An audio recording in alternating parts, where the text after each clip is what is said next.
Salut, bienvenue sur votre chaîne Nimeo, votre chaîne YouTube consacrée pour les maths au lycée. Aujourd'hui, nous allons travailler sur un exercice sur des nombres complexes combinés avec la trigonométrie. Et ici, nous allons résoudre cette équation du second degré à coefficient, en fonction trigonométrique.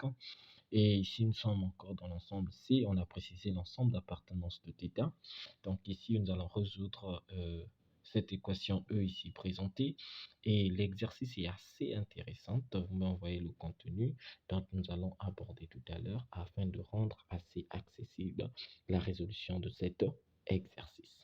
Alors, pour commencer, ici, on me dit que θ appartient à l'intervalle allant de 0 à pi union pi à pi, où le 0 appartient à l'intervalle, mais pi et pi n'appartiennent pas à l'intervalle.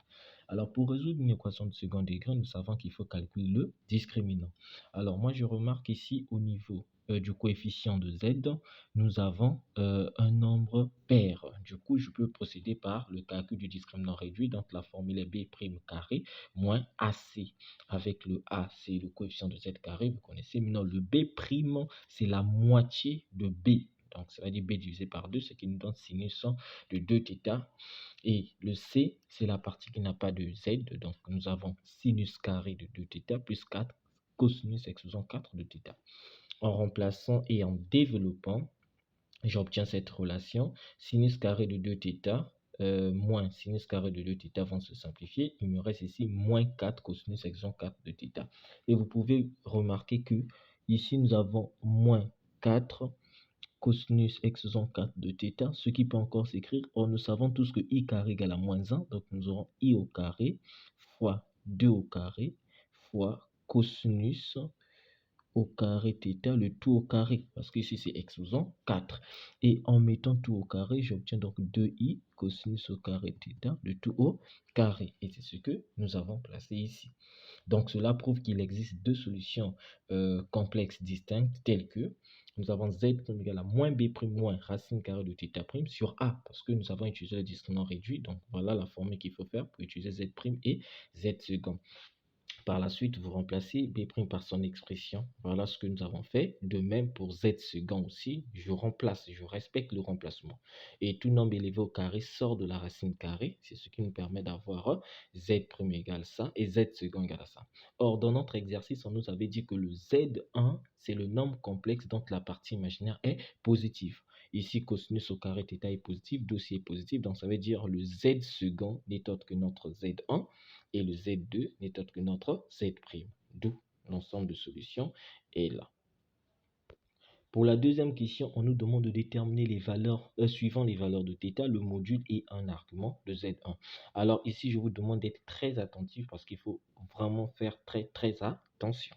Nous avons ici z1 qui est égal à quoi? À moins sinus de 2θ plus 2i cosinus carré de θ. Alors, je fais appel à mes connaissances en trigonométrie. Je connais que sinus de 2θ égale à quoi? 2 sinus θ fois cosinus θ. Plus, ici je recopie, il n'y a pas de problème. Et je me rends compte qu'au niveau de i, de moins ici, je peux remplacer par i au carré. Pourquoi je le fais? Parce que je connais que exponentielle de iθ est égal à quoi? À cosinus θ plus i sinus θ. Je dois me ramener sous cette forme. J'ai besoin de le retrouver sous la forme exponentielle. Et à partir de cette forme exponentielle, je peux facilement déduire le module et l'argument du complexe dont on m'a présenté. Donc ici, je remplace le moins par i carré. Et de l'autre côté, cosinus carré θ me permet d'écrire cosinus θ fois cosinus θ. Et en mettant le i, donc 2i cosinus θ en facteur, ici va me rester i sinus θ qui est là. Et ici va me rester quoi? Cosinus θ. Et comme on vient de le dire tout à l'heure, tout ceci n'est autre exponentielle de iθ. Voilà ce que nous avons. Or, il faut savoir que le i, ça il faut le reconnaître, i est égal à exponentielle de i pi demi. À connaître par cœur. I égale à exponentielle de i pi demi. Et c'est ce que nous allons remplacer ici. Voilà, le i s'est transformé en ça. Et vous savez aussi que exponentielle de ia fois exponentielle de ib n'est autre égal à quoi? À exponentielle de i facteur de a plus b. D'accord? Donc, c'est ce que nous avons fait ici. D'où nous avons z1 égale à 2 cosinus θ, exponentielle de i facteur de θ plus 1 pi demi. Et nous savons tous que la forme exponentielle des nombres complexes est le module fois exponentielle de I alpha avec alpha son argument. Là, c'est son module. Or, faisons attention. Ici, le cosinus θ peut être positif tout comme négatif. Tout dépendra de la valeur prise par θ. Alors, nous avons ici dans notre exercice le θ qui appartient à l'intervalle allant de 0 à pi demi, ouvert, union, ouvert, de pi demi à pi. Et lorsque nous observons notre cercle trigonométrique, voilà, ici c'est l'axe des cosinus, donc là c'est l'axe des sinus. Alors ici le cosinus est positif, mais là le cosinus est négatif. Or là nous partons de 0 à pi demi, et là c'est à pi. Donc ça veut dire de 0 à pi demi le cosinus est positif. Et comme de 0 à pi demi le cosinus est positif, on va commencer par le premier cas, et de pi demi à pi le cosinus est négatif. Donc pour le premier intervalle ici, le cosinus est positif, donc je peux directement récupérer 2 cosinus θ comme module et θ plus pi demi comme argument. D'accord? Maintenant pour le deuxième cas, dans le cas où le θ appartenant à l'intervalle de pi demi à pi, on remarque que le cosinus θ est inférieur à 0. Or que le module est strictement positif. Il faut donc faire disparaître le moins. En quoi faisant? Je vais donc multiplier et diviser par moins. Donc, lorsque j'affecte le moins ici, le cosinus qui était négatif devient positif. Moi, je dis bien dans cet intervalle. Et le moins qui est à l'extérieur fait à ce que je ne puisse pas transformer l'écriture de départ de notre Z1. Donc, du coup, pour faire disparaître le moins qui est ici, parce que là, je connais déjà en multipliant par moins, il devient positif, mais il y a un moins qui s'ajoute. Pour faire disparaître le moins, il faut te rappeler que moins 1 est égal à exponentielle de I pi. Donc, du coup, le Z1 devient moins 2 cosinus θ qui est positif parce que cosinus θ est négatif, exponentielle de Iθ fois exponentielle de I facteur de θ plus pi demi. Et là, on fait pi plus pi demi, va me donner quoi? 3 pi demi. Vous faites le calcul en additionnant les exposants. Et là, j'aurai donc Z1 égale à moins 2 cosinus θ, exponentielle de I facteur de θ plus 3 pi sur 2. Du coup, je déduis le module qui est moins 2 cosinus θ et un argument qui est θ plus 3 pi sur 2 modulo 2 pi. Je rappelle que le moins ne puisse pas vous embrouiller. Le cosinus θ est négatif sur cet intervalle. Il faut multiplier par ce moins. C'est ce qui fait à ce que mon module soit positif. Alors, pour le petit c, on me demande de déduire le module et un argument de Z2. Alors, remarquez que Z2 égale à moins sinus de 2θ moins 2i cosinus carré de θ. Et le Z1 est égal à quoi? À moins sinus de 2θ plus 2i cosinus carré de θ. Donc, je peux bien rapidement remarquer que Z2 n'est autre que le conjugué de Z1.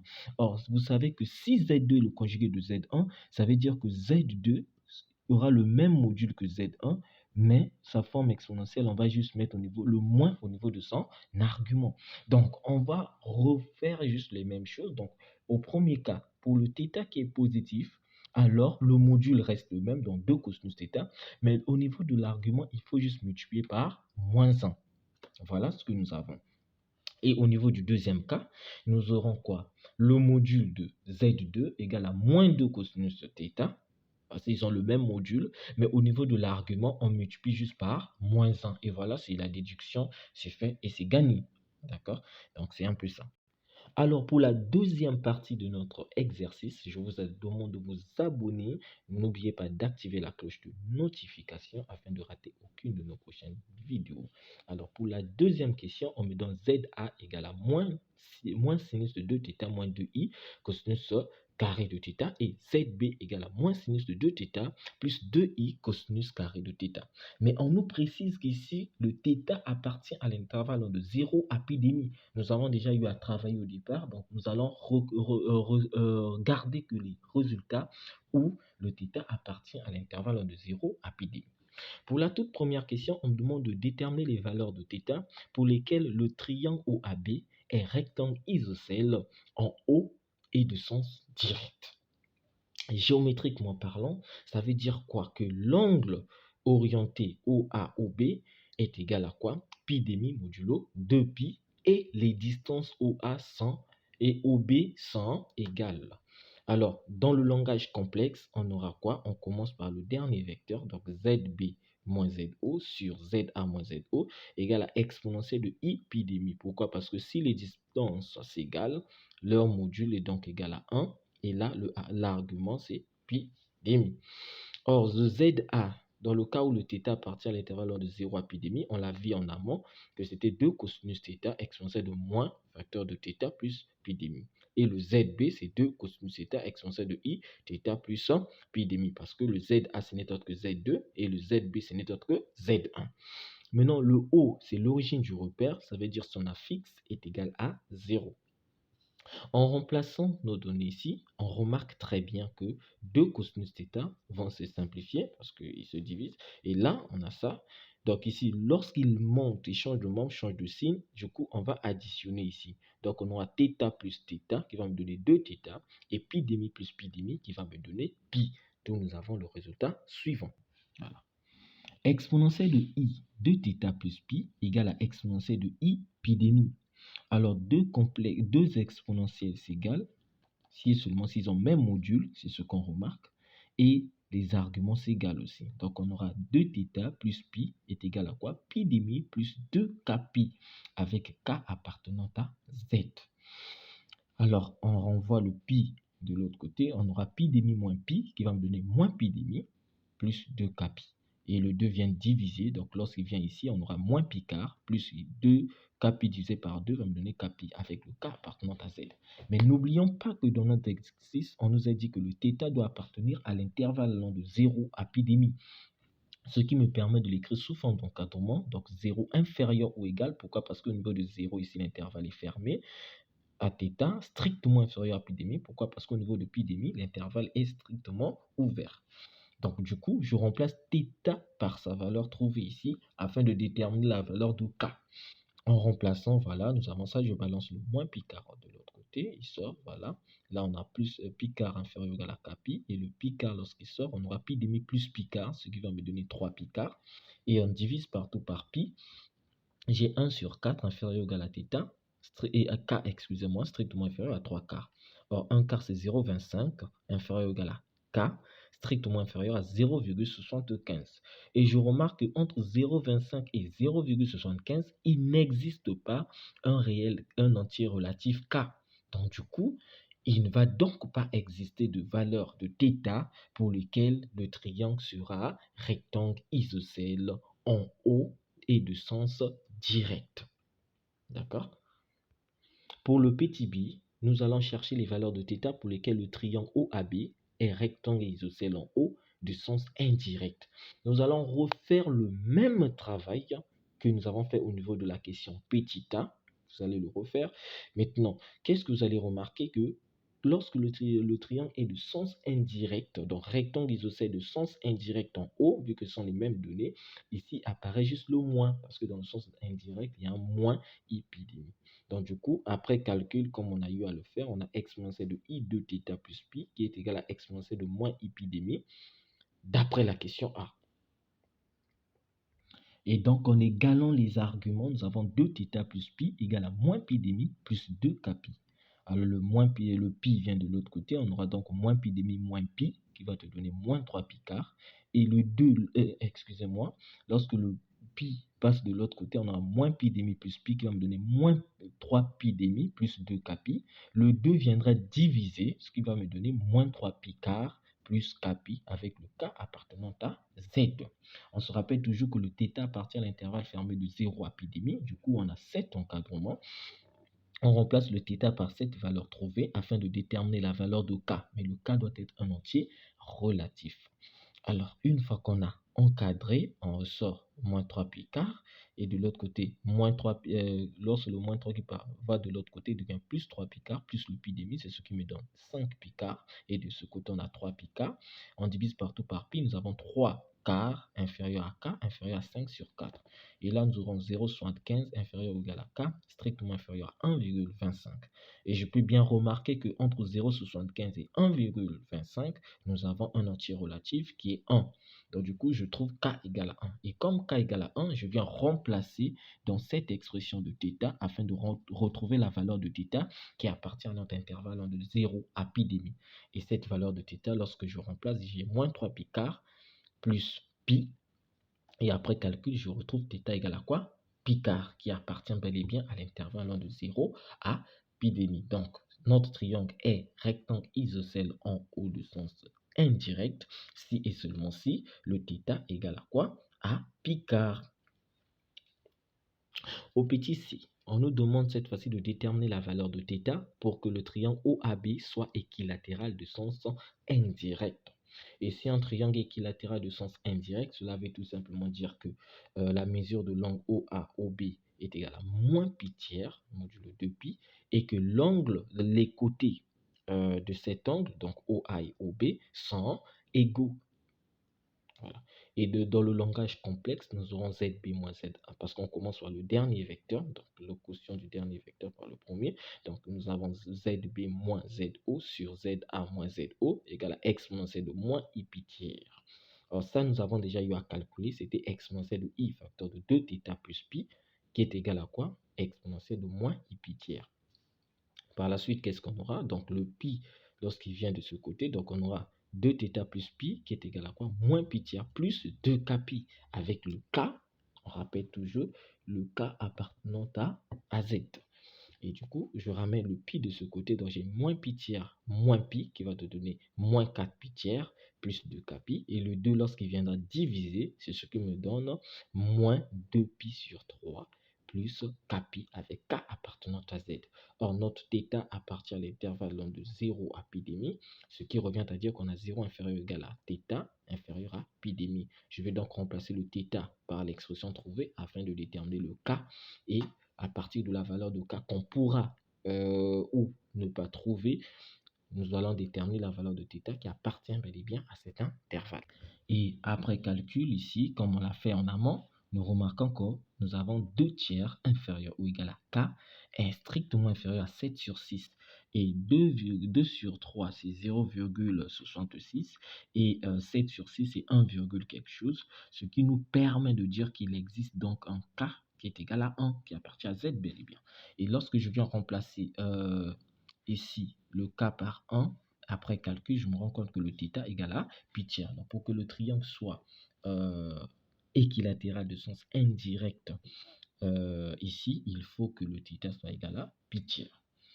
Pour la toute dernière question et terminer avec cette vidéo, on me demande de placer les points A et B pour que la valeur de θ trouvée. Or, θ trouvé, c'est pi tiers. Donc, il faut juste savoir que déjà, le sommet ici, c'est le haut, ok, l'origine du repère. Et comme le triangle est de sens direct, il suffit de tracer un triangle de sens direct dont la médiatrice, comment on appelle, la bisectrice de l'angle O, soit l'axe des abscisses ici. On pourra le faire encore autrement où on a ZA qui est ici. Je remplace ZA par pi tiers, le θ par pi tiers pour retrouver l'expression de ZA.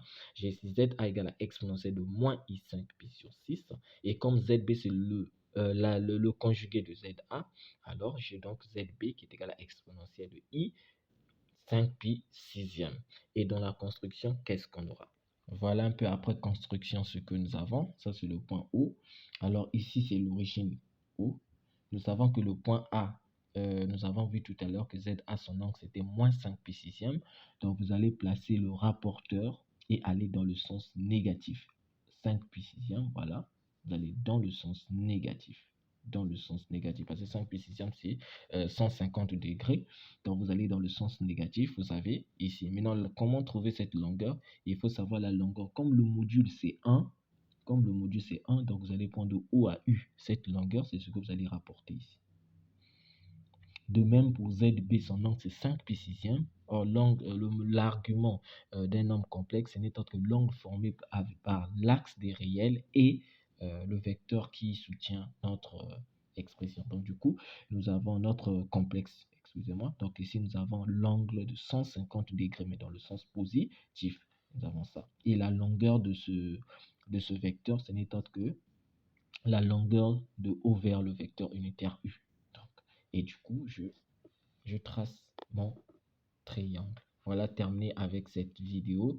Si jamais il y a des ondes, n'hésitez pas d'écrire. Je sais que la vidéo est assez longue, mais n'hésitez pas de laisser vos commentaires afin de remédier à les ondes d'ombre et afin de produire des meilleures choses. vous dis à bientôt.